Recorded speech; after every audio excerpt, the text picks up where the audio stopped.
శ్రీ గురుభ్యో నమః. గురుర్బ్రహ్మా గురుర్విష్ణు గురుర్దేవో మహేశ్వరః గురుః సాక్షాత్ పరం బ్రహ్మ తస్మై శ్రీ గురవే నమః.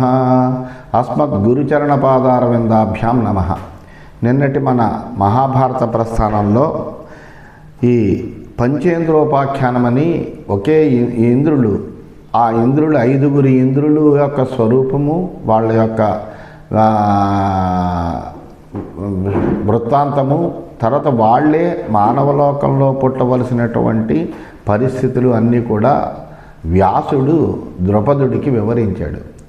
వివరించిన తర్వాత అతడిలో ఉండేటువంటి సందేహం ఏదైతే ఉందో అది పటాపంచలైపోయింది. ఆ తర్వాత ద్రౌపదుడు వ్యాస మహర్షితోటి విధంగా మాట్లాడుతున్నాడు. అశ్రుత్వైవం వచనం తే మహర్షే మయా పూర్వం యతితం సంవిధాతుం నవై శక్యం విహితస్యాపయానం తదేవేదముపపన్నం విధానం. మహర్షి, మీ మాటలు వినని క్రితము ద్రౌపదికి ఈ పాండవుల్లో ఒకరికే ఇచ్చి వివాహం చెయ్యాలని అని మటుకు నేను చాలా నిశ్చయంగా అనుకున్నాను. అయితే ఆ విధాత యొక్క సంకల్పాన్ని కానీ ఆయన యొక్క విశేషాన్ని కానీ అతిక్రమించడం ఎవరి వలన సాధ్యం కాదు. అందువలన ఈ వృత్తాంతం అంతా విన్న తర్వాత ఐదుగురితో వివాహం అనేటువంటిదే ఉచితమని నాకు నా మనస్సుకు అనిపించింది. దిష్టస్య గ్రంథిరనివర్తనీయ స్వకర్మణ విహితం నేహ కించిత్ కృతం నిమిత్తం హి పరైకహేతో తదేవేదముపపన్నం విధానం.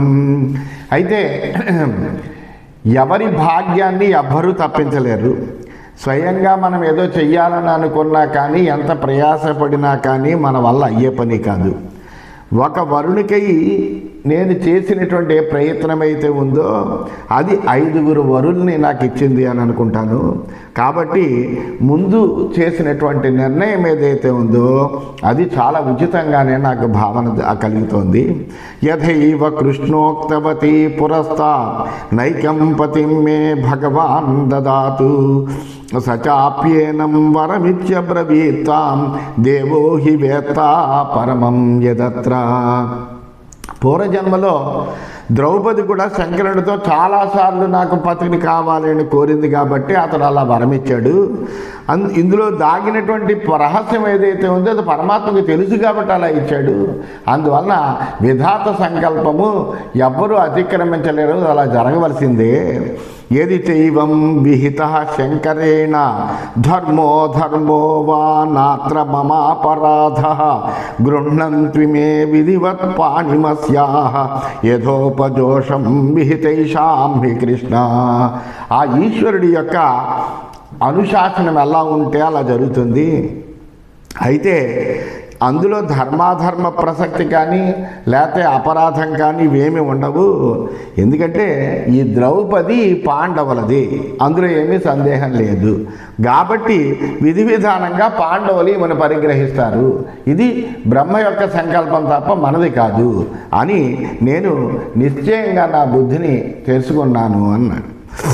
తతో బ్రవీత్ భగవాన్ ధర్మరాజం అద్యైవ పుణ్యాహముతన పాండవేయ అద్య పౌష్యం యోగముపైతి చంద్రమాః పాణిం కృష్ణాయాః త్వం గృహాణ అద్య పూర్వం. వెంటనే ఆ వ్యాసుడు ధర్మరాజుతోటి చెబుతున్నాడు. అప్పుడు ధర్మరాజా, నువ్వు ద్రౌపదిని వివాహమాడు, ఈ రోజునే నువ్వు ద్రౌపదిని వివాహమాడు. ఎందుకంటే ఈ రోజునైతే కనుక పుష్యమి నక్షత్రంలో ఇంద్రుడు కలుస్తాడు. కావున ముందుగా నువ్వు ద్రౌపదిని వివాహం చేసుకోవలసింది. తతో రాజా యజ్ఞసేన సపుత్రః జన్యార్థముక్తం బహుతత్తదగ్ర్యం సమానయామాస సుతాంచ కృష్ణ ఆప్లావ్యరత్నైర్బహుభిర్విభూష్య. అలా వ్యాసుడు ఎప్పుడైతే ఆదేశించాడో వెంటనే ఆ యజ్ఞసేనుడు తన పుత్రులతో కలిసి వధూవరులకు అవసరమైనటువంటి ద్రవ్యాలన్నీ కూడా తెప్పించాడు. ద్రుపద మహారాజు. వెంటనే మంగళ స్నానాలన్నీ కూడా చేయించారు. ద్రౌపదికి చక్కటి విలువైనటువంటి రత్న మాణిక్యాలతోటి ఆమెను అలంకరించారు, నూతన వధువుగా అలంకరించారు. తతస్తు సర్వే సుహృదో నృపస్య సమాజగ్ముః సహితా మంత్రిణశ్చ ద్రష్టుం వివాహం పరమ ప్రతీతాః ద్విజాశ్చ పౌరాశ్చ యథా ప్రధానాః. ఇంకా రాజుగారు తలుచుకుంటే కొదవేముంది, ఏది కావాలంటే అది వెంటనే సిద్ధమవుతుంది. రాజు వెంటనే అన్నిటికీ వివాహానికి కావలసిన సంభారాలన్నీ కూడా ఏర్పాటు చేశాడు. స్నేహితులు వచ్చారు, మంత్రులు వచ్చారు, బ్రాహ్మణులు వచ్చారు, పౌరులు వచ్చారు. అందరూ కూడా ప్రసన్నమైనటువంటి మనస్సుతోటి పెద్దవాళ్ళందరూ కూడా ముందర ఆసీనులై కూర్చుని ఉన్నారు. తతోస్య వేష్మ్యాగ్రజనోపశోభితం విస్తీర్ణ పద్మోత్పల భూషితాజిప్రం బలౌఘ రక్షౌఘ విచిత్రమా బభౌ నభో యథా నిర్మల తారకాన్వితం. ఆ ద్రుపద మహారాజు యొక్క భవనము అనేక మంది మహాపురుషులతోటి శోభిస్తుందట. వాళ్ళందరూ కూడా అక్కడ చక్కగా ఆసీనులై ఉన్నారు. అతని యొక్క భవన ప్రాంగణం అంతా కూడా రకరకాలైనటువంటి పుష్పములతో శోభిస్తుందట. చక్కటి కలువలు ఉన్నాయట, పద్మాలు ఉన్నాయట, అక్కడంతా కూడా చతురంగ సేనలన్నీ కూడా అక్కడ అమరు ఉన్నాయట. అలాగే ఆ రాజభవనం నిర్మలమైనటువంటి నక్షత్రాలతోటి వెలిగేటువంటి ఆకాశంలా ఉందిట. అంత బ్రహ్మాండమైనటువంటి దేదీప్యమానమైనటువంటి ఉజ్వలమైనటువంటి ప్రకాశం అంతా కూడా వ్యాపిస్తోంది. తతస్తు తే కౌరవ రాజపుత్రాః విభూషితాః కుండలినో యువానః మహార్హవస్త్రాంబర చందనోక్షితాః కృతాభిషేకాః కృతమంగళక్రియాః. అక్కడ వెంటనే ఈ కౌరవ రాజపుత్రులైనటువంటి వీళ్ళందరూ కూడా చక్కగా ఆ అలంకారాలన్నీ చేసుకున్నారు. కుండలాలు అవన్నీ కూడా ధరించారు, విలువైనటువంటి బట్టలు, మంగళ స్నానాలు చేశారు, విలువైనటువంటి వస్త్రాలన్నీ కట్టుకున్నారు, చందనాది అంగరాగాలన్నీ కూడా పూసుకున్నారు, మంగళక్రియలన్నీ ఆచరిస్తూ పాండవులందరూ కూడా అక్కడ ఉన్నారట. పురోహితేన అగ్ని సమాన వర్చస సహైవ ధౌమ్యేన యథా విధి ప్రభో క్రమేణ సర్వే వివిసుస్తతః సదః మహర్షభా గోష్ఠమివాభినందినః. క్రమంగా అక్కడ ఆ పాండవుల యొక్క పురోహితుడైనటువంటి ధౌమ్యుడు సదస్సులో ప్రవేశించాడు. ప్రవేశించి యథాశాస్త్రంగా వాళ్ళందరినీ కూడా చక్కగా అందరినీ కూడా సిద్ధం చేస్తున్నాడు. క్రమంగా ఎలా ఉన్నారంటే ప్రసన్నమైనటువంటి ఆ ముఖములతోటి పాండవులందరూ కూడా గోశాలలోకి వృషభాలు చేరినట్టుగా అగ్నిలాగా వెలిగేటువంటి పురోహితుడైనటువంటి ధౌమ్యుడితో కలిసి శాస్త్ర ప్రకారంగా ఆ సదస్సులోకి ప్రవేశించట. తతస్సమాధాయ స వేదపారగః జుహావ మంత్రైర్జ్వలతీం హుతాశనం యుధిష్ఠిరం చాప్యుపనీయ మంత్రవిత్ నియోజయామాస సహైవ కృష్ణయ.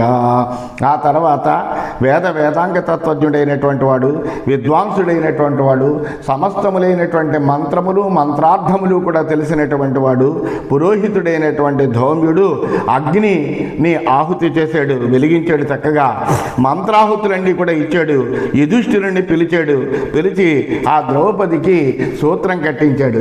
ప్రదక్షిణం తా ప్రగృహీత పాణి సమానయామాస సవేద పారగః తతోభ్యనుజ్ఞాయతమాదిశోభినం పురోహితో రాజగృహాత్ వినిర్యయో. అటువంటి వేదాంగ తత్వజ్ఞుడైనటువంటి ఆ ధౌమ్యుడు ఆ ద్రౌపది యుధిష్ఠిరుల చేత పాణిగ్రహణం చేయించాడు. అగ్నికి ప్రదక్షిణం కూడా చేయించాడు. ధర్మరాజు యొక్క ఆజ్ఞతోటి ఆ పురోహితుడు రాజభవనాన్ని వదిలి వెళ్ళాడు. క్రమేణ చానేన నరాధిపాత్మజాః వరస్త్రియస్తే జగృహస్తదాకరం అహన్యహన్యోత్తమ రూపధారిణః మహారథాః కౌరవ వంశవర్ధనాః. అయితే మరి ధర్మరాజు పాణిగ్రహణం చేశాడు, మిగిలినటువంటి వాళ్ళు కూడా చెయ్యాలి కదా. అందువల్ల వాళ్ళు ఎలా చేశారయ్యా అంటే కౌరవ కులోన్నతి కోసమని మహారథులైనటువంటి మిగిలినటువంటి నలుగురు పాండవులు కూడా క్రమంగా ఒక్కొక్క రోజున ఒక్కొక్కళ్ళు ద్రౌపదితో పాణిగ్రహణం చేశారట. ఒకే రోజున 5గురితోటి వివాహం కాలేదు. మొదటి రోజుని ధర్మరాజుతో అయితే, రెండవ రోజుని భీముడితో, మూడవ రోజున అర్జునుడితో, నాలుగవ రోజున నకులునితో, 5వ రోజుని సహదేవుడితో, ఇలా ఈ విధంగా ఒక్కొక్క రోజు ఒక్కొక్కళ్ళు చొప్పున ద్రౌపదితో పాణిగ్రహణం చేశారు. ఇదంచ తత్ర అద్భుత రూపముత్తమం జగాద దేవర్షిరతీత మానుషం మహానుభావాఖ్యల సాసు మధ్యమా బభూవ కన్యైవ గతే గతేహని. అయితే ఇది చాలా అద్భుతమైనటువంటి వివాహం. ఎందుకంటే కన్య ఒకతే, వధువు ఒకతే, కానీ వరుడు మటుకు 5 ఉన్నారు. వీళ్ళు ప్రతిరోజు చొప్పున 5 రోజులు వరుసగా వివాహం చేసుకున్నారు. అందువలన అది చూసేటువంటి వాళ్ళందరూ కూడా, ఈ 5 రోజులు జరిగినటువంటి వివాహం చూసే వాళ్ళందరూ కూడా చాలా ఆనందపడ్డారు, అత్యద్భుతంగా ఉన్నారు. ఇంతవరకు ఇటువంటి ప్రక్రియతో కూడినటువంటి వివాహాన్ని వాళ్ళు చూడలేదు. అందువల్ల దీన్ని అద్భుతంగా భావన చేశారు, ఉత్తమమైనటువంటి దానిగా భావన చేశారు, మానవాతీతమైనటువంటి దానిగా కూడా భావన చేశారు. మహానుభావురాలైనటువంటి ఆ చక్కటి అద్భుతమైనటువంటి సౌందర్య రాసైనటువంటి ద్రౌపది ప్రతిదినము కూడా వివాహానంతరం కన్యగానే ఉందిటామె. కృతే వివాహే ద్రుపదో ధనం దదౌ మహారథేభ్యో బహురూపముత్తమం శతం రథానాం వరహేమమాలినాం చతుర్యుజాం హేమఖలీనమాలినాం.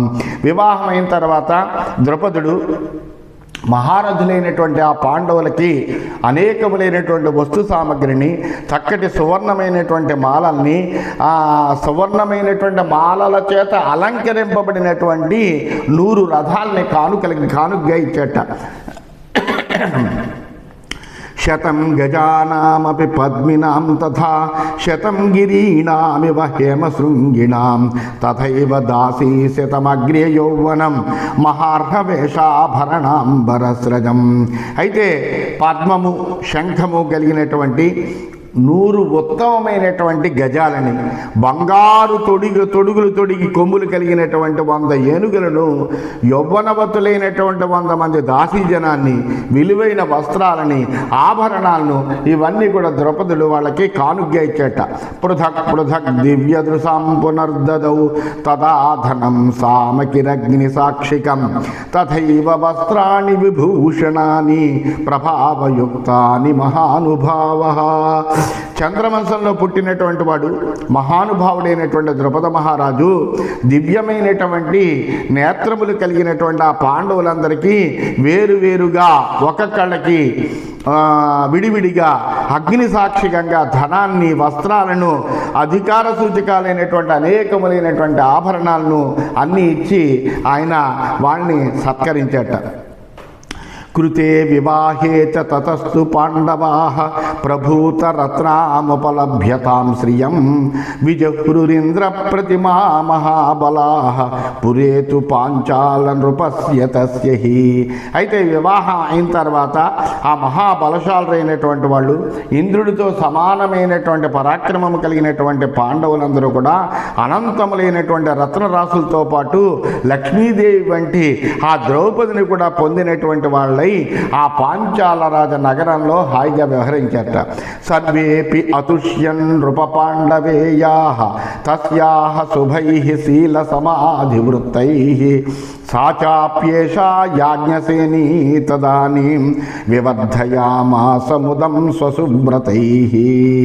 ఈ విధంగా పాండవులందరూ కూడా ఆ ద్రౌపది యొక్క ఏకాగ్రతని, సత్శీలం, చాలా చక్కటి నడవడిక కలిగిందామే, అట్లాగే చక్కటి సదాచారం కలిగినటువంటిది, వీటన్నిటి చేత కూడా పాండవులందరూ కూడా సంతుష్టులయ్యారట. ఈ విధంగా ద్రౌపది తన యొక్క చక్కటి ప్రవర్తనతోటి పాండవుల యొక్క ఆనందాన్ని హాయిగా వృద్ధి చేస్తోందిట. ఈ విధంగా ఇది శ్రీమన్ మహాభారతే ఆది పర్వణి వైవాహిక పర్వణి ద్రౌపదీ వివాహే 97-శతతమోధ్యాయః. ఈ విధంగా శ్రీమన్ మహాభారతంలో ఆది పర్వంలో వైవాహిక ఉపపర్వంలో ద్రౌపదీ వివాహం అనేటువంటి 197 అధ్యాయము పూర్తయింది. 198 అధ్యాయంలోకి మనం ప్రవేశించాము. వైశంపాయనుడు చెబుతున్నాడు జనమేజయుడితో, జనమేజయ మహారాజా, ఈ విధంగా అత్యద్భుతంగా ద్రౌపదీ వివాహం జరిగిన తర్వాత పాండవై సహ సంయోగం గతస్య ద్రుపదస్య న బభూవ భయం కించిత్ దేవేభ్యోపి కదంచన. ఆ ద్రుపద మహారాజుకి ఇప్పుడు పాండవులందరూ కూడా అల్లుళ్ళయ్యారు. అందువలన ఎటువంటి వాళ్ళు అయ్యా ఈ పాండవులు అంటే ఇంద్రుడితో సమానమైనటువంటి పరాక్రమం కలిగినటువంటి వాళ్ళు, గొప్ప అస్త్రశస్త్ర విద్యలన్నీ కూడా నేర్చినటువంటి వాళ్ళు. అటువంటి వీళ్ళందరూ కూడా అల్లుళ్ళు అయ్యేటప్పటికీ ఆ ద్రుపద మహారాజు ఎలా ఉన్నాడు అంటే అతను నిర్భయంగా ఉన్నాడు, హాయిగా. ఇంకా నాకు ఎవరి వలన భయం లేదు అని అనుకుంటున్నట్ట. పాండవులతో ఎప్పుడైతే సంబంధం కలిసిందో ఆ ద్రౌపదుడికి దేవతల వలన కూడా ఇంకా నాకు భయం లేదు, ఇంకా మనుషుల విషయం చెప్పవలసిన అవసరం లేదు అనుకున్నట్ట. కుంతీమాసాద్యతానార్య ద్రుపదస్య మహాత్మనః నామ సంకీర్తయంతోస్యాః జగ్ముత్పాదౌ స్వమూర్ధభిః. అయితే ఈ ద్రుపదుడు పంపినటువంటి దాసీజనం ఎవరైతే ఉన్నారో వాళ్ళందరూ కుంతీదేవి దగ్గరికి వెళ్ళి ఆమెను కీర్తిస్తూ చక్కగా స్తుతి పాఠాలన్నీ చేస్తూ ఆ కుంతికి సాష్టాంగ ప్రణామం చేసేట వీళ్ళందరూ కూడా. కృష్ణాచ క్షోమ సంవీత కృత కౌతుక మంగళ కృతాభివాదనా శ్వశ్రాహ తస్థౌ ప్రహ్వా కృతాంజలి. ఈ ద్రౌపది కూడా చక్కగా ఆ నవవధువైనటువంటి ద్రౌపది పట్లు వస్త్రాలను ధరించి వివాహ మంగళమంతా కూడా పూర్తి కావించిన తర్వాత అత్త దగ్గరికి వచ్చి దోసిలి ఘటించి వినయంతో వంగి ఆమె పాదాలకి నమస్కారం చేసింట. రూపలక్షణ సంపన్నాం శీలాచార సమన్వితాం ద్రౌపదీం అదదత్ ప్రేమ్ణా పృథాశీర్వచనం స్నుషాం. చక్కటి అందము, అద్భుతమైనటువంటి గుణములు కలిగినటువంటి సద్గుణములు కలిగినటువంటిది, అట్లాగే అనేకములైనటువంటి శుభలక్షణములు కలిగినటువంటిది, చక్కటి సదాచారాన్ని పాటించేటువంటి ఆ కోడలైనటువంటి ద్రౌపదిని కుంతి ప్రేమతో దగ్గరికి తీసుకుని ఆమెను ఆశీర్వదించి ఈ విధంగా పలికింత. యథేంద్రాణి హరిహయే స్వాహా చైవ విభావసౌ రోహిణీ చ యథా సోమే దమయంతి యథానలే యథా వైశ్రవణే భద్రా వసిష్ఠే చాప్యరుంధతి యథా నారాయణే లక్ష్మీ తథా త్వం భవ భర్తృషు అని ఆశీర్వదించంట. అమ్మా ద్రౌపది, ఏ విధంగా అయితే ఇంద్రాణి ఇంద్రుణ్ణి, స్వాహాదేవి అగ్నిని, రోహిణి చంద్రుణ్ణి, దమయంతి నలుణ్ణి, భద్ర కుబేరుణ్ణి, అరుంధతి వశిష్ఠుణ్ణి, లక్ష్మీదేవి నారాయణుణ్ణి సేవించిందో అట్లాగా నువ్వు కూడా నీ భర్తలని చాలా ప్రేమతో చక్కగా సేవించమ్మా అని ఆ కుంతీదేవి తన కోడలను ఆశీర్వదించింది. జీవసూర్వీరసూర్భద్రే బహు సౌఖ్య సమన్విత శుభగా భోగ సంపన్న యజ్ఞపత్ని పతివ్రత. నువ్వు అనేకములైనటువంటి సౌభాగ్యాలతో కూడినటువంటి దానివై చిరంజీవులైనటువంటి వీరులైనటువంటి కొడుకులను పొందమ్మా. సౌభాగ్య భోగాలన్నీ కూడా పొంది యజ్ఞపత్నివి పతివ్రతవు అగు. అంటే నువ్వు అనేకములైనటువంటి యజ్ఞాలు చెయ్యాలి, అట్లాగే మంచి వీరులైనటువంటి పుత్రుల్ని కనాలి. వివాహం ఎందుకయ్యా అంటే పూర్వం కాలంలో ప్రజాయై గృహమేధినాం అన్నారు. సంతానం కోసమనే వివాహం అనేటువంటిది. అందువలన చక్కటి వీరులైనటువంటి వంశోద్ధారకులైనటువంటి నీ వంశపు యొక్క కీర్తిని ఇనువడింప చేయగలిగినటువంటి పుత్రుల్ని కనాలమ్మా అని ఆమె ఆశీస్సులు అందజేసింది.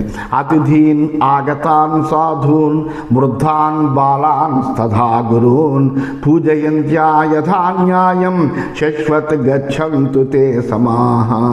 అలాగే ఇంటికి వచ్చినటువంటి అతిథుల్ని, అభ్యాగతుల్ని కూడా, వృద్ధులను, పెద్దలను కూడా తగినట్టుగా సేవ చేస్తూ చేస్తూ అనేకములైనటువంటి సంవత్సరాలు ఆనందంగా హాయిగా గడిపదవుగాక అందిట. కురు జాంగల ముఖ్యేషు రాష్ట్రేషు నగరేషు చ అనుత్వం అభిషిచ్యస్వ నృపతిం ధర్మవత్సల. అలాగే ధర్మవత్సలమైనటువంటి నువ్వు కురుజాంగలం మొదలైనటువంటి రాష్ట్రాలన్నిటికీ కూడా నగరాలను భర్తతో కలిసి అభిషిక్తురాలవే పట్టపురాణి అవ్వాలి. అంటే ఈ దేశాలన్నింటినీ కూడా నీ భర్త ఆక్రమించి సార్వభౌముడైతే ఆయనకి పట్టమహిషిగా నువ్వు అక్కడ కూర్చోవాలమ్మా అని ఆశీస్సులు అందజేస్తా. పతిభిర్నిర్జితాముర్వీం విక్రమేణ మహాబలై కురు బ్రాహ్మణ సాత్ సర్వాం అశ్వమేధే మహాక్రతువు. అంతేకాకుండా నీ భర్తలు ఎటువంటి వాళ్ళు అంటే అత్యంతమైన పరాక్రమం కలిగినటువంటి వాళ్ళు. అందువల్ల వాళ్ళందరూ తప్పనిసరిగా జైత్రయాత్రలు చేస్తారు, ఈ భూమిని అంతటినీ కూడా జయిస్తారు. అశ్వమేధ యాగంలో నువ్వు ఆ భూమిని మళ్ళీ నువ్వు బ్రాహ్మణులకి దానంగా ఇవ్వాలి. ఎందుకంటే అశ్వమేధ యాగం చేస్తున్నామంటే ఉన్నదంతా కూడా దానం చేయాలి. అటువంటి విధంగా మళ్ళీ నువ్వు ఇవంతా దానం చేయాలి. ఈలోగా వీళ్ళందరూ కూడా మొత్తం భూమిని అంతటినీ కూడా సముద్ర పర్యంతము ఉన్నటువంటి భూమండలాన్ని అంతటినీ కూడా జయించాలి, జయిస్తారు తప్పనిసరిగా అని ఆశీస్సులు అందజేస్తాను. పృథివ్యాం యాని రత్నాని గుణవంతి గుణాన్వితే తాని ఆప్నుహి త్వం కళ్యాణి సుఖిని శరదాం శతం. అంతేకాకుండా గుణవంతురాలమైనటువంటి నువ్వు ఈ భూమి మీద ఉండేటువంటి విలువైనటువంటి అన్ని రత్నాలని పొందాలి. నువ్వు పొంది చిరకాలము సుఖాలను అనుభవించాలమ్మా. నువ్వు యథాచత్వాభినందామి వధ్యధ్య వధు అద్య క్షౌమ సంవృతాం తథా భూయో అభినందిష్యే జాతపుత్రాం గుణాన్వితాం. చక్కగా పట్టు వస్త్రాలు ధరించి నూతన వధువుగా వచ్చి నువ్వు నా ఆశీర్వాదాన్ని ఇప్పుడు పొందుతున్నావు. అల్లా నిన్ను నూతన వధువుగా ఉన్నటువంటి నిన్ను ఏ విధంగా అయితే నేను ఇప్పుడు ఆశీర్వదిస్తున్నానో మళ్ళీ అభినందిస్తున్నానో అట్లాగే నీకు పుత్రులు కలిగినప్పుడు తిరిగి మళ్ళీ అభినందిస్తానమ్మా అని ఆ కుంతీదేవి చెప్పింది. ఈ విధంగా ఆమె తన యొక్క కోడలైనటువంటి ఆ ద్రౌపదిని తన యొక్క ఆశీస్సులు అందజేసింది. తతస్థు కృతదారేభ్య పాండుభ్య ప్రాహిణోద్ధరి వైదూర్యమణి చిత్రాణి హైమాన్యాభరణాని చ వాసాంసి చ మహార్హాణి నానాదేశ్యాని మాధవ కంబలాజిన రత్నాని స్పర్శవంతి శుభాని చ శయనాసనయానాని వివిధాని మహాంతి చ వైడూర్య వజ్ర చిత్రాణి శతశోభాజనాని చ.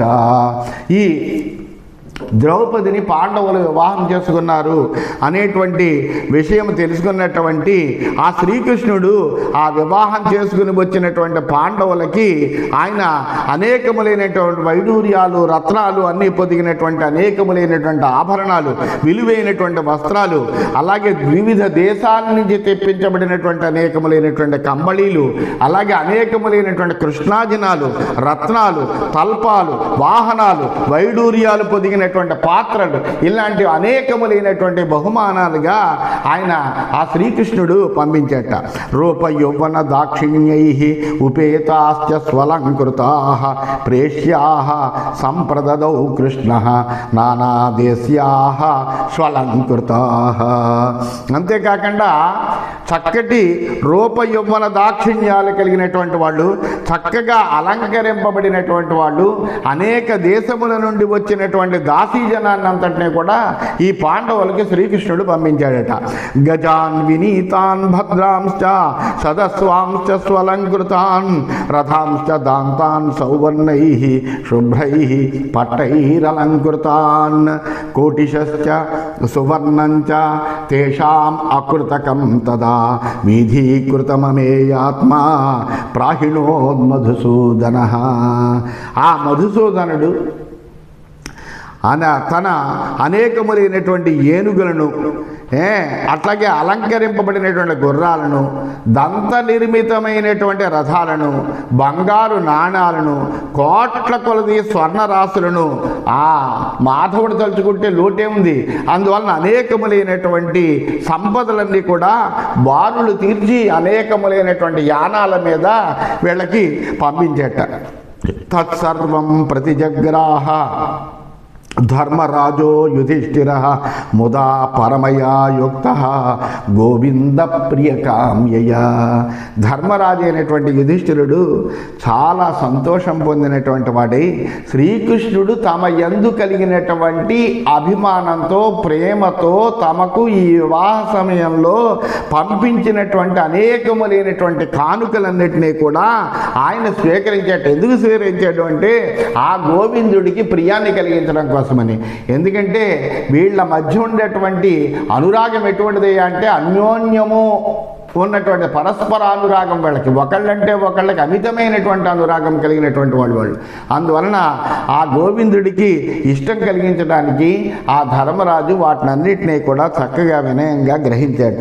ఇది శ్రీమన్ మహాభారతే ఆది పర్వణి వైవాహిక పర్వణి 89 ఈ విధంగా శ్రీమన్ మహాభారతంలో ఆది పర్వంలో వైవాహిక పర్వం అనేటువంటి ఉపపర్వంలో 198వ అధ్యాయం ముగిసింది. 199వ అధ్యాయంలోకి మనం ప్రవేశించాం. ఈ విధంగా పాండవులు కౌరవుల యొక్క దురాలోచనతోటి వాళ్ళు వీళ్ళకి అపకారం చెయ్యాలని తలపెట్టి లాక్షాగృహంలో వీళ్ళని ఉంచి దాన్ని దహనం చేసి వీళ్ళు ప్రాణాలు కోల్పోయారు అనేటువంటి విషయాన్ని తెలుసుకుని ఎంతో ఆనందపడుతున్నటువంటి తరుణంలో వాళ్ళకి వార్త తెలిసింది. తెలిసేటప్పటికీ వాళ్ళ మనస్సుల్లో మళ్ళీ దురాలోచన మొదలైందిట. వైశంపాయనుడు చెబుతున్నాడు జనమేజయుని మహారాజా, తతో రాజ్ఞాం చరైరాప్తై ప్రవృత్తిరూపనీయత పాండవైరుపసంపన్న ద్రౌపదీ పతిభిశుభా.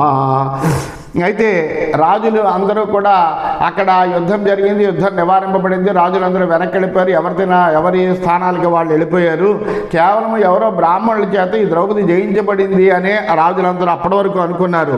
ఆ తర్వాత ద్రుపద మహారాజు వీళ్ళ యొక్క వృత్తాంతమంతా తెలుసుకున్నటువంటి వాడై చాలా అద్భుతమైనటువంటి వైభవంతో వీళ్ళ వివాహం అంతా చేశాడు. దాంతో వీళ్ళు పాండవులు అనేటువంటి విషయం అందరికీ కూడా తేటతలమైంది, అందరికీ తెలిసి శుభలక్షణ అయినటువంటి ద్రౌపది వివాహం పంచపాండవులతో జరిగింది అనేటువంటి సమాచారం ఏదైతే ఉందో అది దూతల ద్వారా అందరికీ కూడా తెలిసిందిట. ఏన తత్ ధనురాదాయ లక్ష్యం విద్ధం మహాత్మన సోర్జునో జయతాం శ్రేష్ఠ మహాబాణ ధనుర్ధర. ఆ ధనుస్సుతో లక్ష్యభేదం ఏదైతే చేసాడో ఆ లక్ష్యాన్ని ఏ విధంగా అయితే కొట్టాడో ఆ కొట్టినటువంటి వాడు తప్పనిసరిగా ధనుర్విద్య శ్రేష్ఠుడై ఉండాలి, లేకపోతే ఎవడు కూడా అది ఛేదించలేడు. అలా ఛేదించేడు అంటే అది తప్పనిసరిగా సవ్యసాచి అయినటువంటి అర్జునుడే కదా అని అప్పుడు అనుకుంటున్నట్ట. యహ శల్యం మద్రరాజం వై ప్రోక్షిప్యాపాతయత్ బలి త్రాసయామాస సంక్రుద్ధ వృక్షేణ పురుషాంగణే నాస్య సంభ్రమ కశ్చిత్ ఆసీత్ తత్ర మహాత్మన స భీమో భీమ సంస్పర్శ శత్రుసేనాంగపాతన. అప్పుడు ఒక్కొక్కటే వీళ్ళకి గుర్తుకొస్తున్నాయి. అవును కదా, అంతటి అస్త్రలాఘవం కలిగినటువంటి వాడు అర్జునుడే అయి ఉంటాడు, అందుకని అతడు అర్జునుడే. అంతేకాకుండా అప్పుడు అడ్డం వస్తున్నటువంటి శల్యుణ్ణి ఎత్తి పడేసాడు, మద్రరాజు అయినటువంటి శల్యుణ్ణి ఎత్తి పడేసినటువంటి వాడు, శత్రువులందరి మీద కోపంతో ఒక చెట్టుతో బెదిరించినటువంటి వాడు, ఏమాత్రము భయం అనేటువంటిది లేకుండా శత్రుసేనంతా కూడా పడగొట్టినటువంటి భయంకరమైనటువంటి స్వరూపం కలిగినటువంటి వాడు తప్పనిసరిగా భీమసేనుడే కదా. బ్రహ్మరూపధరాం శ్రుత్వా ప్రశాంతాన్ పాండునందనాన్ కౌంతేయాన్ మనుజేంద్రాణం విస్మయ సమజాయత. బ్రాహ్మణ వేషధారులే ప్రశాంతంగా కూర్చున్నటువంటి వాళ్ళే పాండవులు అని తెలిసిన తర్వాత రాజులందరికీ చాలా ఆశ్చర్యం కలిగింది. సపుత్రాహి పురాకుంతి దగ్ధా జతుగృహే శ్రుత పునర్జాతాని వచతాంతే అమన్యంతనరాధిపా.